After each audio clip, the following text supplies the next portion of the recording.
Pada abad ke-11 hingga 15 Masehi, Kabupaten Tuban dikenal sebagai kota pelabuhan utama di utara Jawa. Selain kaya, Tuban dikenal subur dan makmur. Banyak kaum musafir yang berlabuh dan berdagang di kota yang memiliki nama kuno Kambang Putih.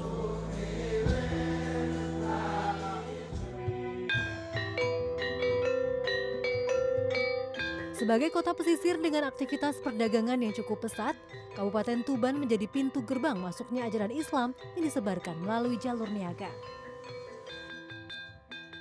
Tak ada catatan pasti yang dapat membuktikan masuknya Islam ke tanah Tuban. Namun, berdasarkan berita dari Cina yang ditulis oleh Mahua dalam sebuah pelayaran pada tahun 1413 sampai 1415 Masehi, di Tuban sudah terdapat orang-orang Muslim dari Barat. Berbeda dengan buku Babat Tuban, di sana dituliskan Islam masuk tanah Jawa pada kurun waktu 1432 sampai 1450 Masehi. Ditandai ketika Haria Dikara yang pada masa itu menjabat sebagai Bupati Tuban memeluk agama Islam. Dan dari sinilah Islam berkembang di tanah Tuban. Merujuk pada tahun yang sama, syiar para wali dimulai di tanah Jawa. Dan di tanah Kambang Putih, keturunan Sunan Ampel dengan julukan Kondang Sunan Bonang memikul amanah.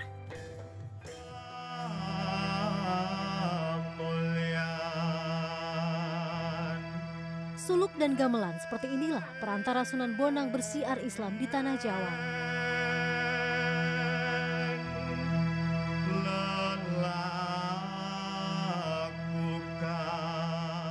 Assalamualaikum warahmatullahi wabarakatuh. Apa kabar semuanya? Semoga tetap sehat. Kali ini kita akan belajar kembali. Untuk materi kita hari ini adalah bab Wali Songo, yaitu Sunan Bonang, pada materi keempat pembelajaran yang keempat. Baik anak-anak, mari kita bahas bersama-sama. Sebelumnya, siapa itu Sunan Bonang? Sunan Bonang memiliki nama asli Magdum Ibrahim atau Maulana Magdum Ibrahim, lahir pada tahun 1465 Masehi. Ini adalah perkiraan tahun lahirnya.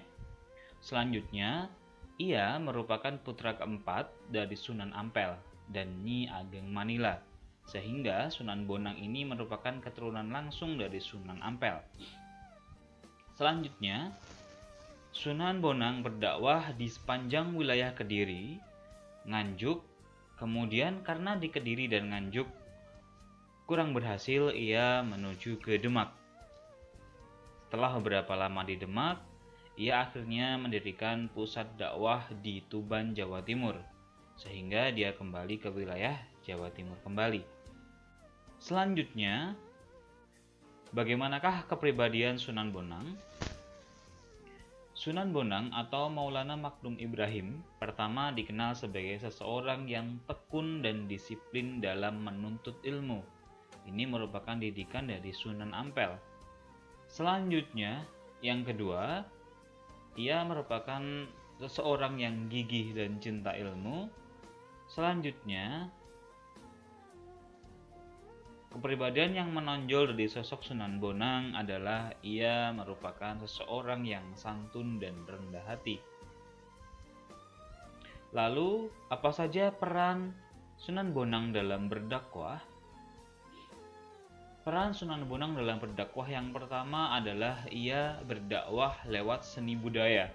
Dalam hal ini adalah musik gamelan.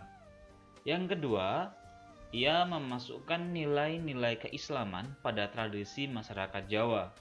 Pada saat itu, jika merubah suatu masyarakat secara langsung tidak bisa, sehingga Sunan Bonang melakukannya dengan bertahap, yaitu memasukkan nilai keislaman pada tradisi masyarakat Jawa. Yang ketiga, ia berdakwah lewat karya sastra. Sunan Bonang menciptakan suatu karya sastra yang isinya adalah hal-hal yang menceritakan tentang kehidupan beragama. Karya sastra ini dikenal dengan istilah suluk atau sajak-sajak. Karya-karya dari Sunan Bonang ini dapat kita temukan jika suatu hari nanti kita memberi kesempatan ke Belanda. di perpustakaan Universitas Leiden. Di sana sangat banyak sajak-sajak yang diciptakan oleh Sunan Bonang. Dari ketiga hal ini, peran dakwah Sunan Bonang bisa kita lihat bahwa ia memiliki banyak peran berdakwah agama Islam lewat jalur tradisional yang ada di wilayah Nusantara saat itu. Selanjutnya, baik anak-anak, ini adalah contoh dari gamelan Bonang. Gamelan Bonang ini adalah salah satu media yang digunakan oleh Sunan Bonang dalam berdakwah lewat gamelan. Gamelan ini biasanya mengiringi pembacaan suluk yang diciptakan oleh Sunan Bonang juga. Selanjutnya untuk gambar di samping adalah Masjid Sunan Bonang. Untuk makam Sunan Bonang ini ada di Kabupaten Tuban, Jawa Timur ya. Selanjutnya, keteladanan dalam berdakwah. Apa saja hal-hal yang kita bisa ambil dalam proses dakwah yang dilakukan oleh Sunan Bonang? Yang pertama adalah ia sebagai seseorang yang gigih dan ulet dalam menyebarkan ajaran Islam.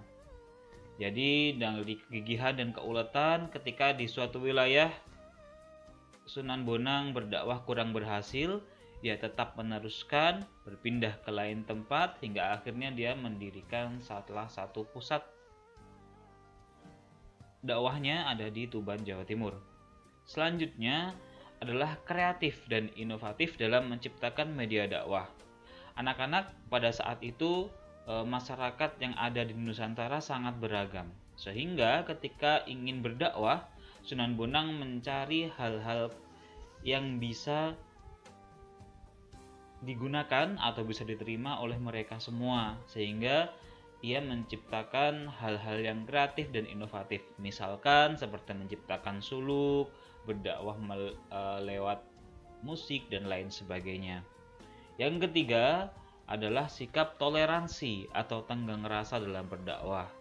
Jadi seperti sunan-sunan yang lain, Sunan Bonang ketika berdakwah tidak memaksakan kehendak, tetap menghormati perbedaan yang ada saat itu. Ketiga hal ini bisa kita terapkan, sikap-sikap positif ini bisa kita lakukan di kehidupan sehari-hari, baik itu di madrasah, baik itu di lingkungan sekitar kita. Ya, anak-anak, demikian untuk penjelasan mengenai Sunan Bonang kita hari ini. Kita akan lanjutkan minggu depan. Terima kasih untuk pertemuan hari ini. Saya cukupkan sekian. Assalamualaikum warahmatullahi wabarakatuh.